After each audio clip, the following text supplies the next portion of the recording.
सोमवारच्या गोष्टींमध्ये तुमचं स्वागत आहे. पुष्कळ लोकांना असा प्रश्न पडला की सोमवारच्या गोष्टी नाव तर आहे आणि कार्यक्रम मंगळवारी कसा करतायत.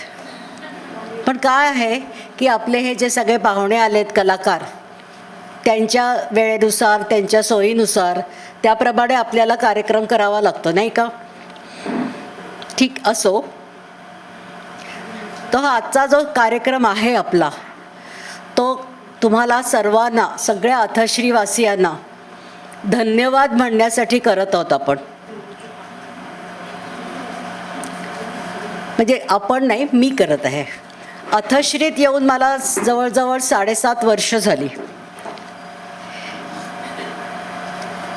वेगवेगळ्या क्षेत्रातील लोकांबरोबर ओळखी झाल्या, खूप नवीन अनुभव आले, खूप नवीन शिकायला पण मिळालं. वेगवेगळ्या क्षेत्रांबद्दलची माहितीसुद्धा मिळाली आणि माझं आयुष्य खरंच खूपच समृद्ध झालं आणि माझ्या आकलनात पण खूप भर पडली. वेगवेगळ्या मनुष्य स्वभावांचे अनुभव आले. आता आम्ही सर्वजण खरं म्हणजे आयुष्याच्या शेवटच्या टप्प्यावर आहोत. म्हणजे अगदी क्रूड भाषेत सांगायचं तर 90% गोवऱ्या आमच्या मसणात गेली आहेत.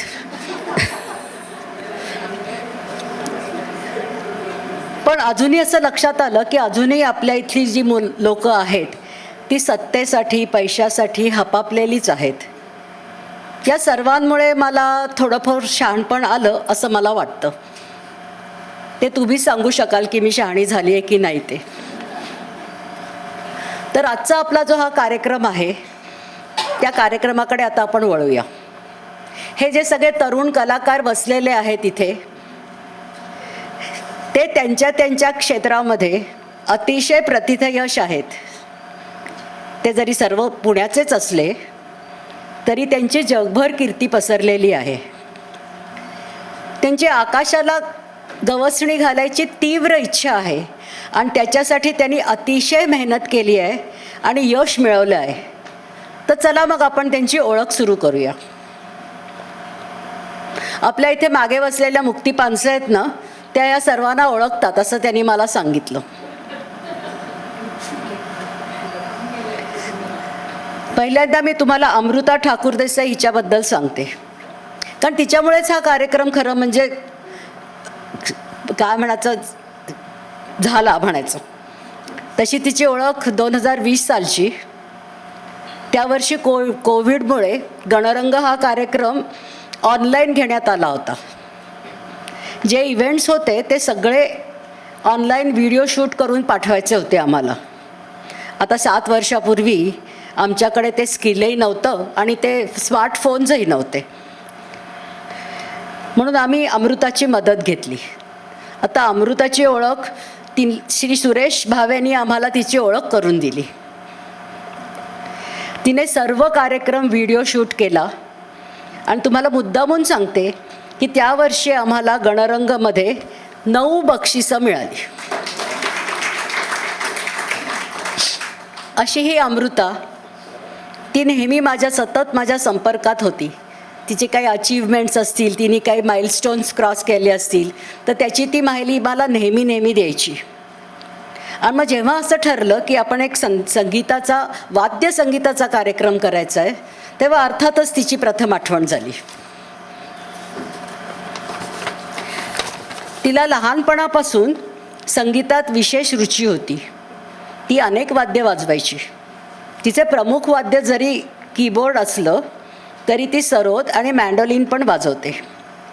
तिला इलेक्ट्रॉनिक इन्स्ट्रुमेंट्स, मॉडर्न म्युझिक आणि कंटेम्पररी अरेंजमेंटमध्ये इंटरेस्ट आहे आणि ती त्याच्यात सतत प्रयोग करत असते.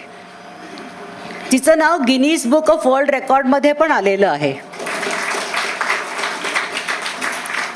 त्यांच्या ग्रुपने एक संगीत कार्यक्रम केला ज्यामध्ये 121 गाणी भारतातल्या वेगवेगळ्या भाषांमध्ये वाजवली गेली. सतत 14 तास हा कार्यक्रम चालला आणि म्हणून त्याचा रेकॉर्ड गिनीज बुकमध्ये आलेला आहे. ती कीबोर्डची अकंपनिस्ट म्हणून अनेक स्टेज शोजमध्ये असते. उदाहरणार्थ शर्वरी जॅमिनीस आणि निखिल फाटक यांचा show a couple of many things Rishikesh Ranade यांचा show soulful, an instrumental tribute to Sachin Dev Burman and Rahul Dev Burman, Immortal Dev Burmans ह्याच्यामध्ये पण तिने साथ दिलेली आहे. तन्मय देवचके याच्याबरोबर सुद्धा तन्मय इन हार्मनी ह्याच्यामध्ये भाग घेतला आहे तिने. सौरभ गोडबोले यांचं पियानो पनाश या कार्यक्रमात भाग घेतला आहे. केदार दिवेकर यांचा पाऊस खुणा या कार्यक्रमात तिने साथ दिलेली आहे. तर अशी ही अमृता ठाकूर देसाई हिचे आम्ही सर्व स्वागत करतो आणि मी सीमंतिनीस विनंती करते की तिने अमृताला पुष्पगुच्छ द्यावा.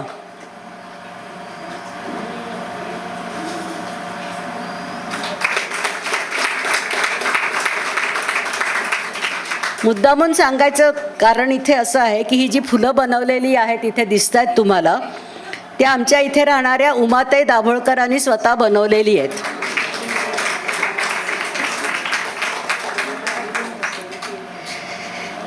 आता आपल्याबरोबर एक निवेदिका पण आहेत. त्यांचं नाव आहे नीरजा आपटे. त्यांचा अथश्रीशी त्यांची ओळख आहे कारण त्यांचे मामा मामी इथे अथश्रीत राहत होते पोतदीस म्हणून. तर त्यांना पण पुष्पगुच्छ देऊन स्वागत करा.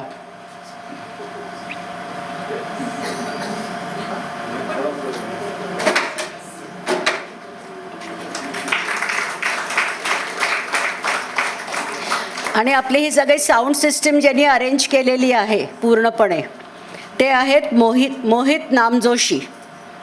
तर त्यांना पण प्लीज पुष्पगुच्छ देऊन वेलकम करा.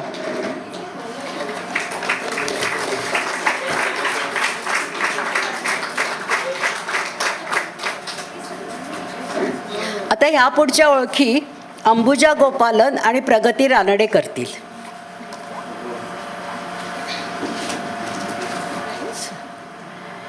Today I have the privilege of introducing Mr. Ajay Atre.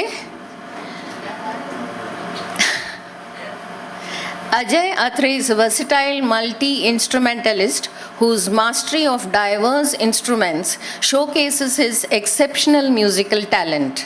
A Pune-based rhythm programmer, octopad player, multi-percussionist, music arranger, and studio musician. He can perform on several percussion instruments simultaneously during live concerts. Octopad, rhythm machines, tabla, dholak, dholki, tumba, and djembe. He literally brings many instruments to life.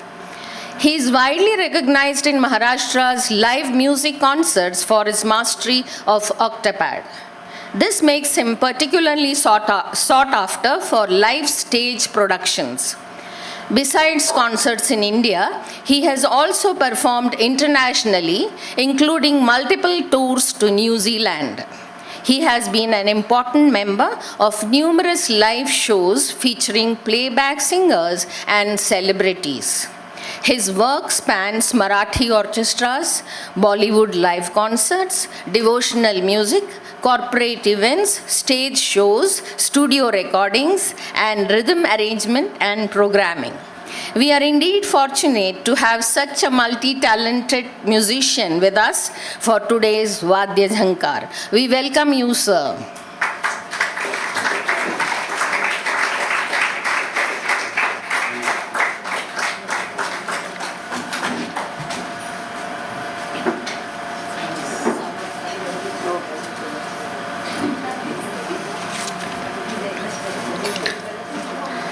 सुप्रसिद्ध बासरीवादक श्रीयुत निलेश देशपांडे आपल्या मधुर आणि भावपूर्ण बासरीवादनाने गेली 3 दशके रसिकांच्या मनावर अधिराज्य गाजवणारे एक गुणी कलाकार म्हणजे श्रीयुत निलेश देशपांडे.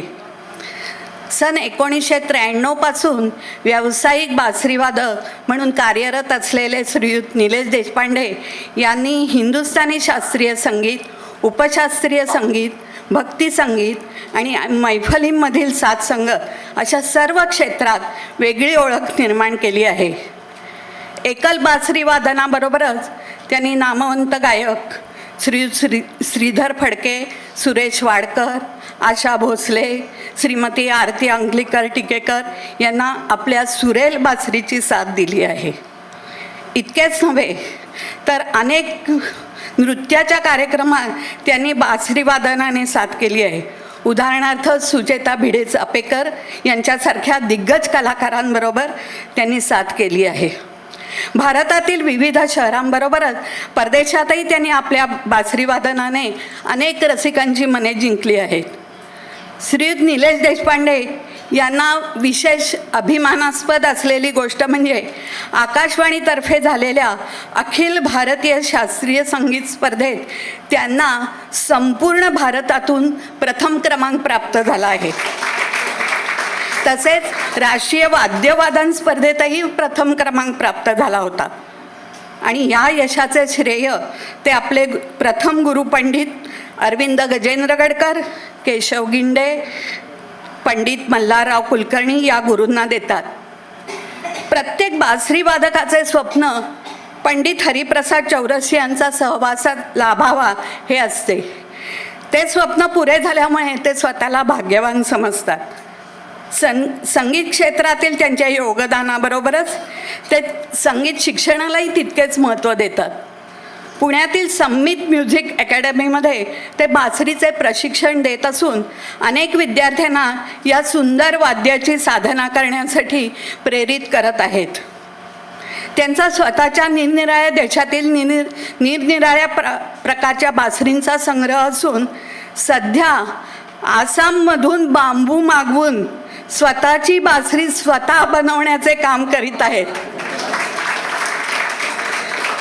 बासरी वादनातील मधुरता, सुरांची शुद्धता आणि भावपूर्ण अभिव्यक्ती या खास वैशिष्ट्यांमुळे श्रीयुत निलेश देशपांडे यांचा संगीत विश्वात विशेष सन्मान आहे. आपल्या वाद्य झंकार कार्यक्रमात त्यांचे मनःपूर्वक स्वागत.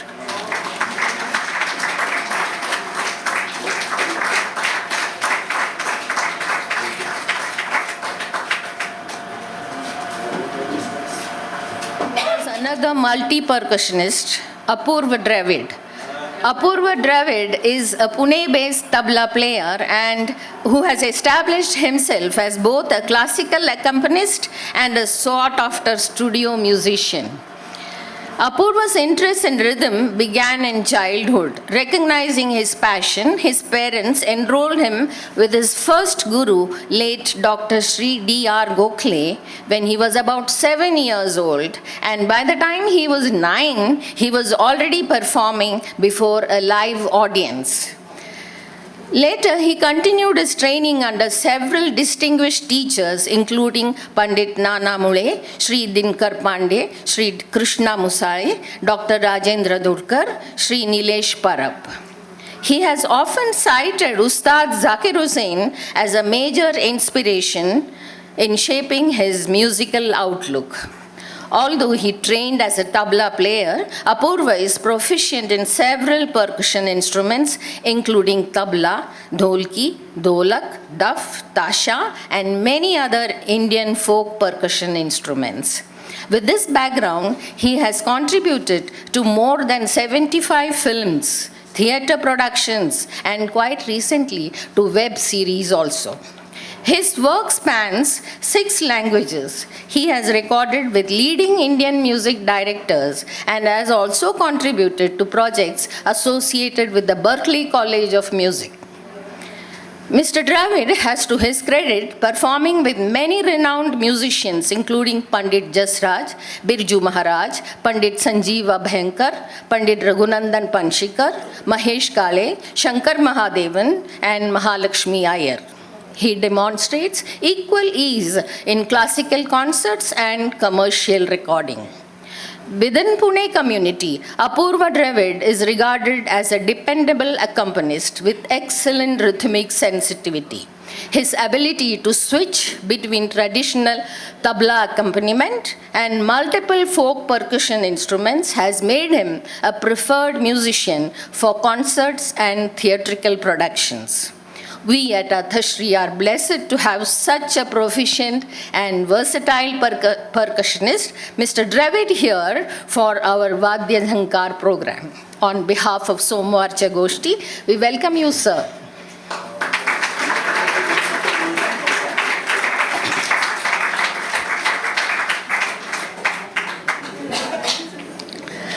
सुप्रसिद्ध व्हायोलिन वादक अंजली सिंगडे राव. अंजली सिंगडे राव ह्या पुणे येथील सुप्रसिद्ध व्हायोलिन वादक, संगीत शिक्षिका, संगीतकार आणि निनाद निकेतन अकॅडमीच्या संस्थापिका आहेत. संगीताचे प्राथमिक संस्कार त्यांना आई नीला सिंगडे आणि वडील JS सिंगडे यांच्याकडून लाभले. त्यानंतर पंडित मधुकरराव गोडसे, श्रीयुत अतुलकुमार उपाध्ये आणि जागतिक कीर्तीचे सतारवादक पद्मश्री उस्ताद शाहिद परवेज खान यांच्यासारख्या दिग्गज गुरूंच्या मार्गदर्शनाखाली त्यांनी हिंदुस्थानी शास्त्रीय संगीताचा सखोल अभ्यास केला.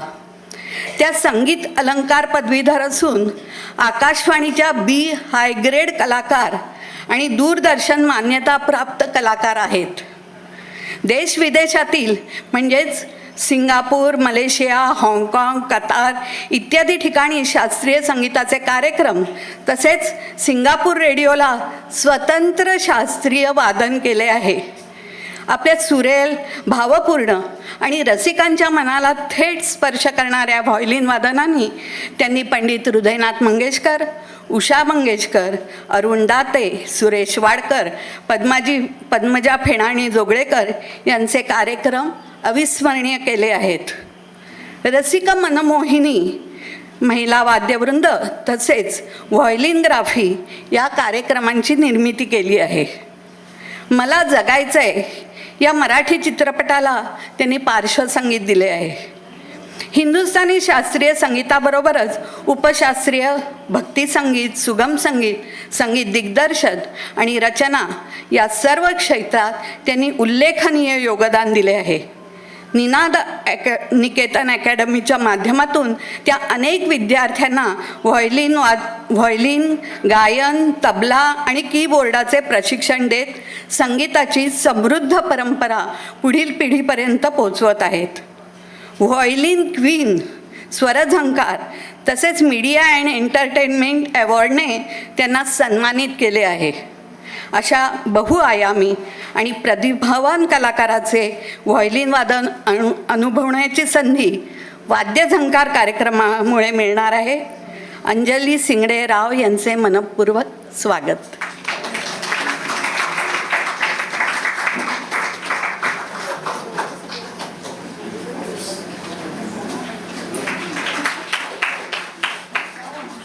तुम्हा सर्वांचं ह्या सुरेल संध्याकाळी मी नीरजा आपटे मनपूर्वक स्वागत करते. सुरांचा गंध जेव्हा आसमंती भरतो तेव्हा न बोलताच शब्दांचा अर्थ कळतो. इंद्रधनुचा रंग मनात खुलतो आणि अवघा आनंद डोल्यात झुलतो. तर त्या आनंदी झुल्यावर झुलण्यासाठी ही सर्व वाद्य सज्ज आहेत. माझे शब्द खूप कमी असतील कारण वाद्यातून, त्यांच्या सुरावटीतून आपण वेगवेगळे राग आणि त्या रागांवर आधारित काही गाणी असे ऐकणार आहोत, अनुभवणार आहोत. थोडंसं मराठीतनं बोलीन, काही हिंदीतनं सुद्धा बोलीन, कारण असं असू शकतं की कदाचित एखादा मराठी शब्द नाही कळणार, पण हिंदी ही अशी भाषा आहे जी सगळ्यांना समजते. तो थोड़ा संवाद मराठीतना असेल, थोड़ा संवाद हिंदीतना असेल. तो चलिए एक बार फिर आप सभी का हार्दिक स्वागत करती हूँ इस बेहद खूबसूरत सी शाम में, जिसमें है तबला, वेस्टर्न रिदम, बांसुरी, वायलिन और कीबोर्ड. और हम सबको यहाँ पर जो लेकर आई हैं वो है बहुत ही प्यारी वादिका, यानी हम सब की सहेली अमृता ठाकुर देसाई. एक बार एक गुरु के पास एक शिष्य सीख रहा था शास्त्रीय संगीत. तो उस शिष्य ने पूछा कि गुरुजी, आप जो गा रहे हैं इस राग का नाम क्या है? तो गुरु ने कहा कि बेटा, ये मन है, यानी ये यमन है. संपूर्ण स्वरों का राग जिसमें मध्यम तीव्र है, ऐसा राग यमन। लेकिन गुरु ने सही कहा था कि ये मन है।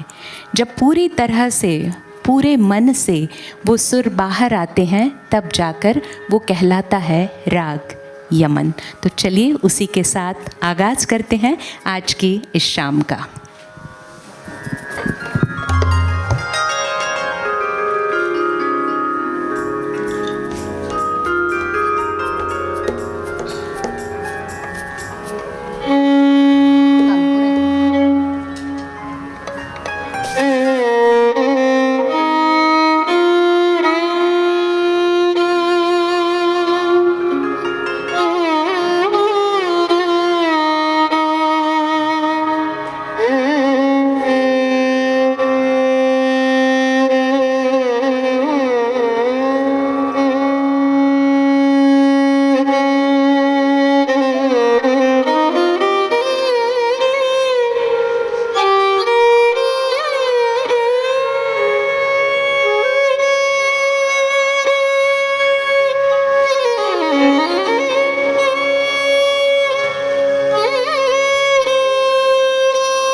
बऱ्याच लोकांना ही बंदिश माहीत असेल, एरी आली पिया बिन.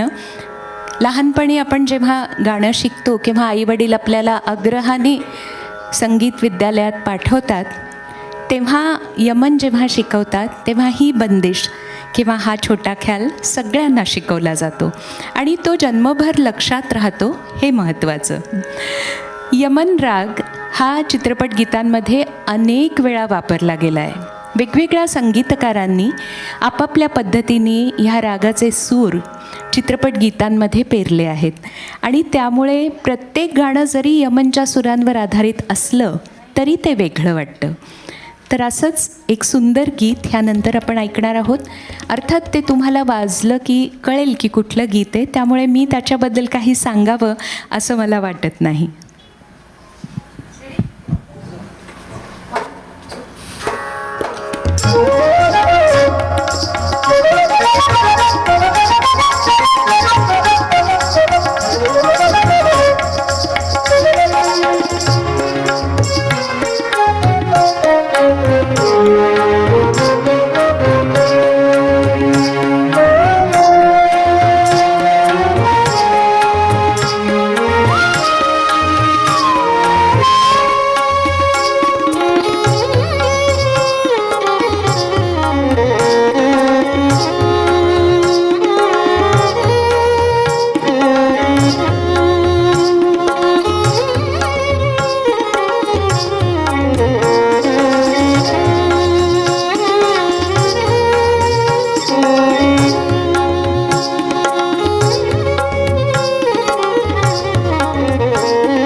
वा.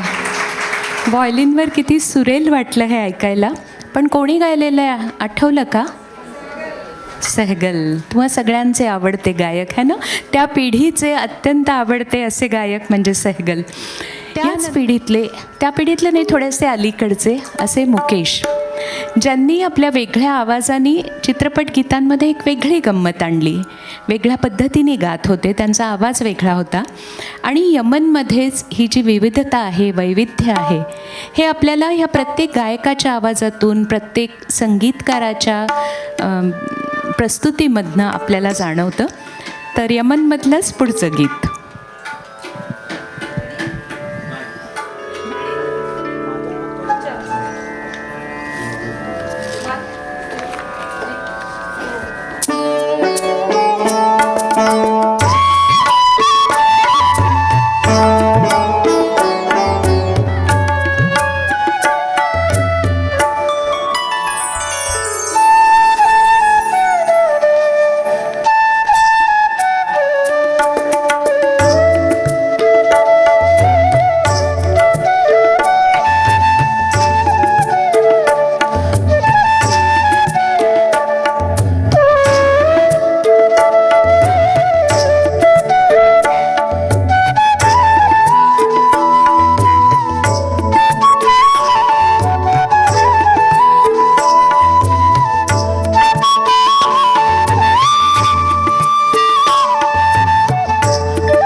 सरस्वती चंद्र हेच ना चित्रपटाचं नाव. आणि कल्याणजी आनंदजी यांचं संगीत. जेव्हा जेव्हा आपण असं म्हणतो की राग संगीत म्हणजे काय, तर लोकसंगीतातून आलेलं हे संगीत आहे, ज्याला नंतर शास्त्राची चौकट मिळाली आणि मग ते शास्त्रीय संगीत म्हणून ओळखलं जाऊ लागलं. आणि अनेकानेक दिग्गज कलाकारांनी, विद्वानांनी खूप अभ्यास करून काय योग्य आहे, ह्या रागाला काय नाव द्यावं आणि त्या रागाची प्रकृती समजून त्याची गायची वेळसुद्धा निश्चित केली. आणि त्यामुळे त्या वेळेप्रमाणे ते राग गायले जायचे पूर्वी. आता थोडासा बदल झाला आहे काळाप्रमाणे, आणि त्यामुळे त्या रागांची अगदी जी परफेक्ट वेळ आहे ती फारशी लक्षात घेतली जात नाही. तर यमन हा असा राग आहे जो संध्याकाळच्या वेळी गाण्याचा राग आहे. और दिन के तीसरे पहर में गाया जाने वाला ये राग यानी यमन बहुत मीठा राग, और इतनी सारी इसमें रचनाएं की गई हैं, हर जगह आपको यमन के सुर सुनाई देंगे. तो ऐसे सुर जो अलग अलग गीतों में अलग माहौल पैदा करते हैं, ऐसे सुर यमन के. तो ऐसा ही एक बहुत खूबसूरत सा गीत इसके बाद सुनते हैं.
क्या बात है.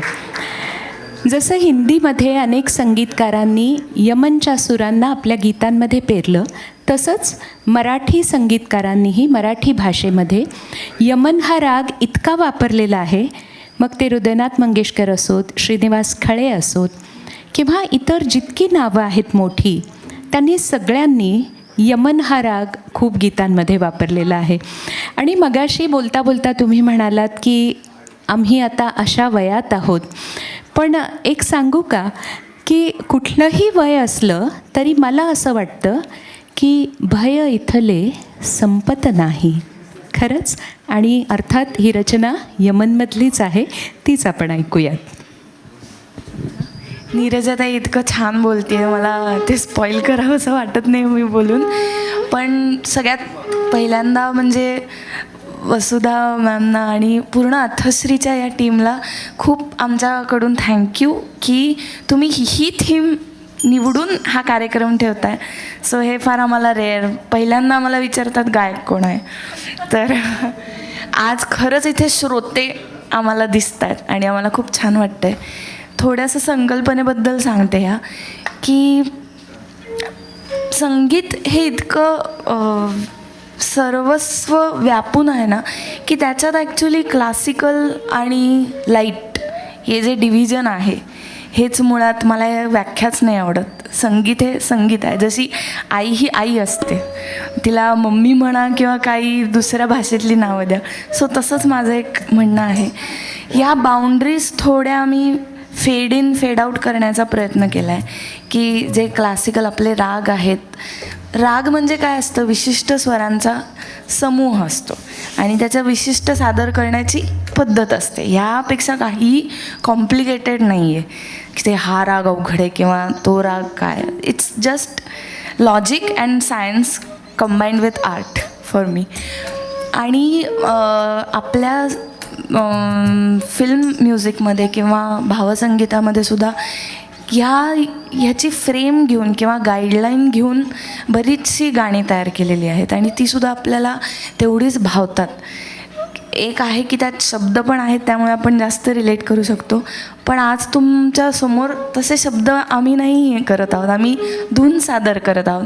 तुम्हाला त्यातून शब्द ऐकू येतात कारण तुमचा ब्रेन लिंक करत जातं त्या धून. सो असंच फॉर्मॅट असणार आहे पूर्ण कार्यक्रमाचा की आम्ही एक राग, काही सिलेक्टिव्ह राग घेतलेत, त्याच्याबद्दल एक क्लासिकल किंवा ठुमरी सेमी क्लासिकल त्या रागाच्या बाजाप्रमाणे एक म्युझिक सादर करू आणि त्याच्यावर बेस्ड साधारण काही हिंदी पॉप्युलर गाणी घेऊ आम्ही.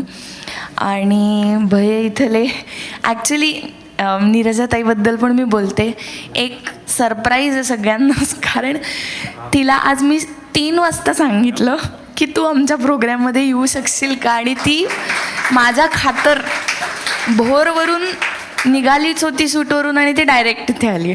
So I am very grateful for her की ती इतक्या शॉर्ट नोटीसवर. कारण ओव्हर ॲम्बिशनमध्ये मी ठरवलं होतं की मीच बोलीन वगैरे वगैरे, पण काही परिस्थिती हाताबाहेर गेली त्याच्यामुळे I was not so confident. म्हणून मी म्हटलं की प्लीज तुझा प्रोफेशनल टच येऊ दे त्या कार्यक्रमाला. सो भय इथले घ्यायचं हे आम्ही एक्स्ट्रामधून लिहिलं होतं, पण आता आपण घेऊयात ते गाणं.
ते वाद्य असं इथे मी लपवून ठेवलं होतं.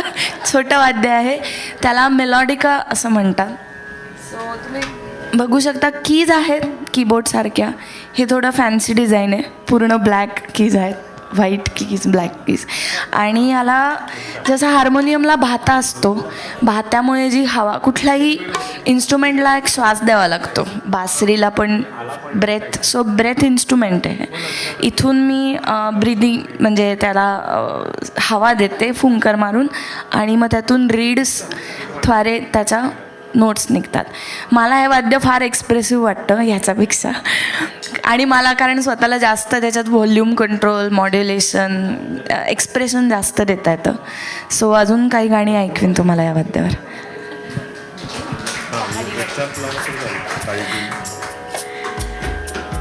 आजचा हा कार्यक्रम ज्याप्रमाणे अमृताने सांगितलं खूप वेगळा आहे आणि मी खरंच ऐनवेळी आलेली आगंतुक आहे, पण हरकत नाही.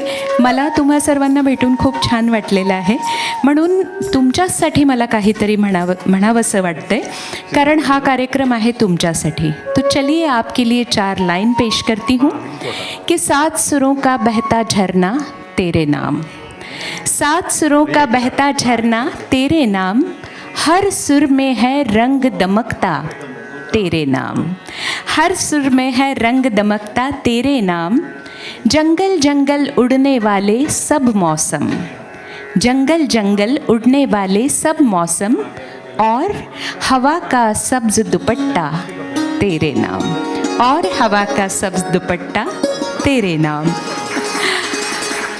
तो बस आपके नाम है आज की ये शाम. और जो जिक्र मैंने किया कि जंगल, झरना, पहाड़ी, तो अब हम जिस ओर जा रहे हैं वो है राग पहाड़ी. तो राग पहाड़ी को हम महसूस करते हैं और उसके बाद आगे की बात करेंगे.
वा वा वा, खूप सुरेख.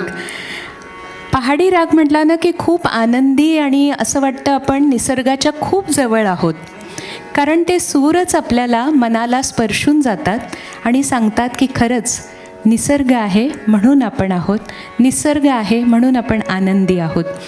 तर ह्याच पहाडी रागावर आधारित आणखीन रचना ऐकूया एक.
ही एक छोटीशी झलक होती. आणि पहाडी रागामध्ये ज्या अनेक रचना केल्या आहेत त्यातल्या काही रचना ज्या खूपच प्रॉमिनंट आहेत त्या शिवहरी ह्या जोडीने केलेल्या रचना आहेत. स्वतः उत्तम संतूरवादक म्हणून आपण त्यांना ओळखतो, पद्मविभूषण पंडित शिवकुमार शर्मा यांना जेव्हा मी एकदा विचारलं होतं की तुमचा सगळ्यात आवडता राग कुठला आहे ज्यामध्ये तुम्हाला ह्या रचना करायला चित्रपटांसाठी किंवा लाईट म्युझिकसाठी काही करायला आवडतं, तेव्हा ते म्हणाले होते की मला सगळ्यात जास्ती पहाडीमध्ये आनंद मिळतो खूप, कारण माझं वाद्य जे आहे ते लोकधारेतनं आलेलं वाद्य आहे, निसर्गाच्या जवळ जाणारं वाद्य आहे. त्याचा जो सूर आहे संतूरचा तो मला कुठेतरी पहाडी रागाच्या जवळपास जाणारा असा वाटतो आणि म्हणून मला पहाडीमधल्या रचना करायला नक्की आवडतात. अर्थात सगळेच राग सुंदरच असतात, तो वादच नाही. तर ह्या पुढची रचना आपण ऐकूयात. खूप सुंदर असं हे गीत आहे. खरं म्हणजे मी खूप कमी बोलायचं असं ठरवलं आहे, पण तुम्ही इतकं छान ऐकताय त्यामुळे मला बोलावं असं वाटतं आहे. आणि अमृतानंतर रागवणार आहे की अगं आम्ही फक्त वाद्य वाजवणार होतो, तू का बोललीस एवढं. पण हरकत नाही, पुढचं गीत ऐकू आणि त्यानंतर मी त्याच्याबद्दल सांगते.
वाह वाह अंजलि, क्या बात है, बहुत खूब। मदन मोहन जी की संगीत रचना थी ये, और वो कहा करते थे कि मेरे संगीत निर्देशन में जब जब लता गाती है तब तक बांसुरी हो, वायलिन हो, सितार हो, वो और लता की आवाज़ एक दूसरे में घुल मिल जाती है। तो ये खासियत थी उस ज़माने के संगीतकार और स्वर सम्राज्ञी लता जी की आवाज़ की। इसके बाद चलिए, आप सबको थोड़ा गर्म हो रहा है ना, कश्मीर लेके चलती हूँ।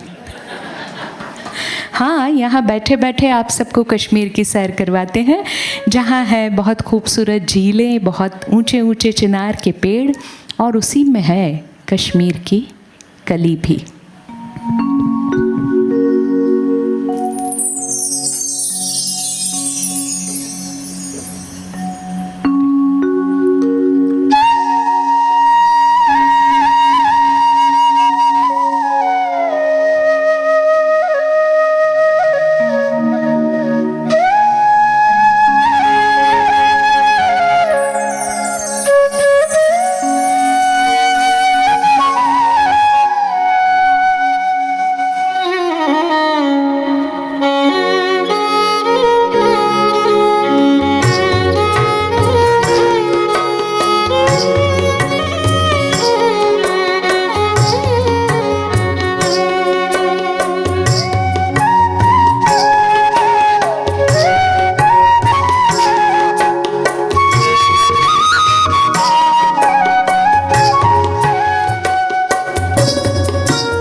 शब्दे विना संवादू तसेच हे सगळे वाद्य तुमच्याबरोबर शब्दांशिवाय सुरांच्या साथीने संवाद साधत आहेत.